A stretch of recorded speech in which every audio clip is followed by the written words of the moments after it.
guys! For today's video tayo po ay mag-itutur ko po kayo dito sa aming tinutuluyan dito sa Manawag, Pangasinan. Dito po kami tumutuloy at tutuloy habang nandito kami sa Pangasinan sa aming bakasyon. So ngayon itutur ko kayo dito sa aming dirty kitchen. Bakit nga ba tinawag na dirty kitchen? Kasi dirty. Kasi daw ang dumi, kaya dirty ang aming kitchen. So ngayon nagluluto ang ating kasambahay. Yes.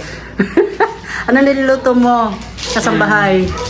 Maasimang bangus. May, ang regado niya ay kamote at kangkong lang. Kamote tops, simple dahon. Yes. Sinigang, sinampalukan na bangus. Na pag kinain mo yung sabaw talaga mapapaasim ang iyong mukha. So paano yung maasim? Ganyan o. Ganun ka. Gano'n, oo, sarap niya. Yan, mas masarap talaga ang maasim. Yung kikiligin ka, yung alam mo. Parang kinikilig. Yeah, para pag humili ka ng sabaw, kikiligin ka, parang yung pagkakilig mo sa asawa mo. Wow! Pagbago pa lang kayo. Pagbago pa lang kayo, talagang kinikilig pa. Ayan, so ito na po ang aming kitchen. Ayan, papasok tayo ngayon. Itutur ko kayo dito sa loob. So pagpasok mo, dirty pa rin daw. Ayan, kitchen ulit. Kitchen siya. Pero kitchen na hindi ginagamit.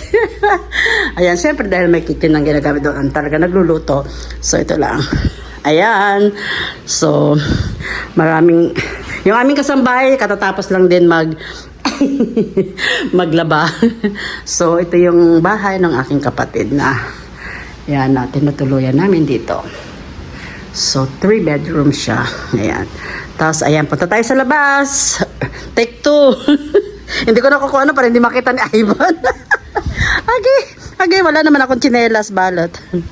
Ayan, ito ang view paglabas mo ng bahay. Ayan, puro puno. Aray ko. Ayan, sa kapatid ko naman yung isa na yan. Ito sa kapatid ko, yan sa dulo. So itutur ko kayo ngayon. So meron maraming tanglad. Ayan. Tapos ang aming cute na malunggay na ang liit-liit.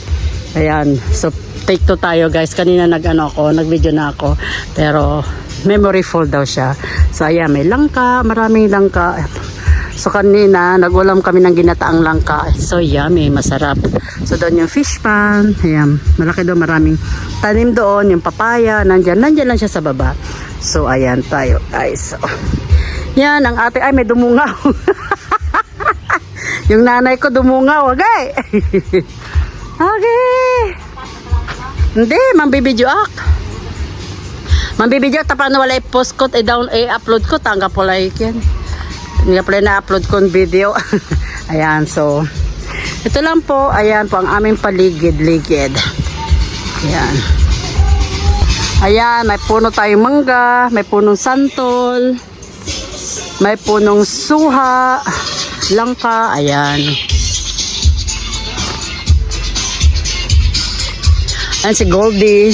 Dito nakatayo yung aming bahay dati. Nang maliliit pa kami. Eto, yan.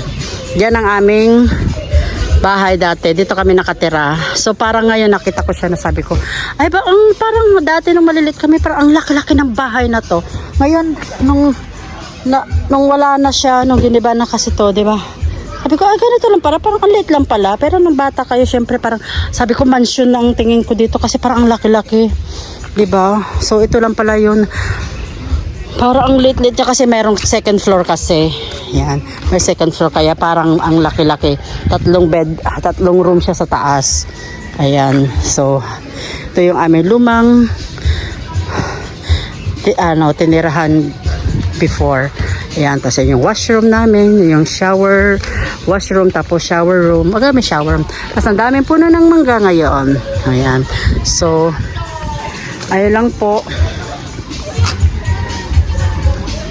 Okay. Ayan. So, ito yung aming mga bahay ng pamangkin ko, ng kapatid ko. Ayan. Tapos yun, Dito lang kami nagpa-party-party. Medyo malaki ang space. Kaya masarap magsama-sama dito magkwentuhan, lalo na sa umaga. Ayan, so ito ready na, pwede nang harvest yung iba. So pwede na. Hindi ko maabot. Ay, dami-daming bunga, oh. Yan, oh. Again, eh, hitik na hitik sa bunga, oh. Agi, ang dami, oh. Oh, isang apot lang yan, oh. Dami pang bunga dyan. Sabi ko nga antayin si Eric. Okay.